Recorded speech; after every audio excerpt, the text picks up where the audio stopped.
It all began in the summer of 1977, a time of disco music, big cars, and even bigger dreams.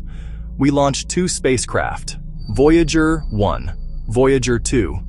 They were our messengers, our scouts, sent out on a grand tour of the outer planets, Jupiter, Saturn, Uranus, Neptune. Their original mission was ambitious but finite. They were built to last maybe a decade. To understand what Voyager 2 found, you first have to understand our place in the galaxy. Our sun is a star, and like many stars, it creates a massive bubble around itself. This bubble is called the heliosphere. It's not made of soap and water, of course. It's made of plasma. A stream of charged particles constantly flows outward from the sun. We call this the solar wind. It inflates the heliosphere, creating a protective shield that surrounds our entire solar system, Mercury to Pluto. It's our home, our cosmic cocoon. This heliosphere acts like a shield. It protects us from the harsh environment of interstellar space. Outside this bubble, the galaxy is flooded with high-energy cosmic rays from supernovae and other violent events. They are incredibly dangerous, shred DNA, damage electronics. Our heliosphere deflects most of these rays, making life on Earth possible. So, where does this bubble end? The solar wind pushes outward, but it doesn't go on forever. As Voyager 2 sailed farther and farther from the sun, its instruments stayed vigilant.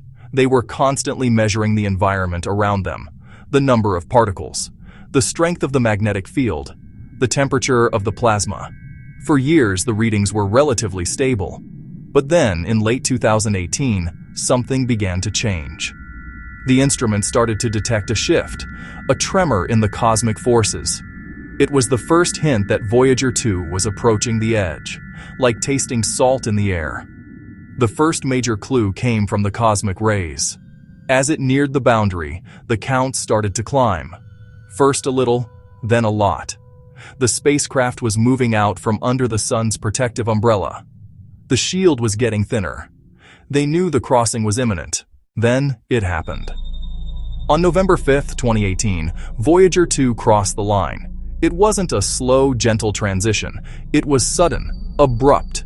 In less than a day, the environment changed completely. The spacecraft had punched through the heliopause. First clue: cosmic radiation. High-energy cosmic rays didn't just increase, they spiked dramatically. The heliosphere's protective shield didn't thin, it vanished, like stepping from a quiet room into a roaring storm. Second clue: the magnetic field. Inside, the sun makes a messy, variable field. Outside, a galactic field dominates. Voyager's magnetometer snapped into alignment with that galactic field. Stronger, more orderly, like leaving a turbulent river and entering a smooth ocean current. Third clue: plasma. Inside, solar wind, hot but thin. Outside, colder but denser.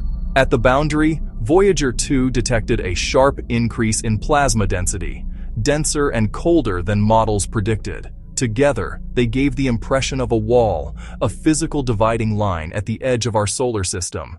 This was a boundary, a frontier, natural forces at play. So, is there a literal wall built by aliens at the edge of our solar system? No. Let's be very clear about that. When we say wall, it's a metaphor, an unexpected boundary region, much denser and more magnetically organized than we thought. The explanation is almost certainly found in the laws of physics, not in science fiction. One possibility: a cosmic traffic jam. As the solar wind approaches the heliopause, it slows and turns to flow along the boundary, like smoke hitting a ceiling and spreading out. Meanwhile, the interstellar medium presses in. Plasma piles up, denser than either side. Another piece: the galactic magnetic field drapes around our heliosphere, compressing plasma. Squeezed field lines act like a clamp, holding a denser, defined layer. We might also be seeing an even older structure, our heliosphere interacting with a nearby interstellar cloud boundary. It's a complex, fascinating, and completely natural feature of our galactic neighborhood we're only beginning to map. The discovery of this sharp boundary is a perfect example of how science works. We build models. We make predictions. Then we send out a probe like Voyager 2 to test those predictions.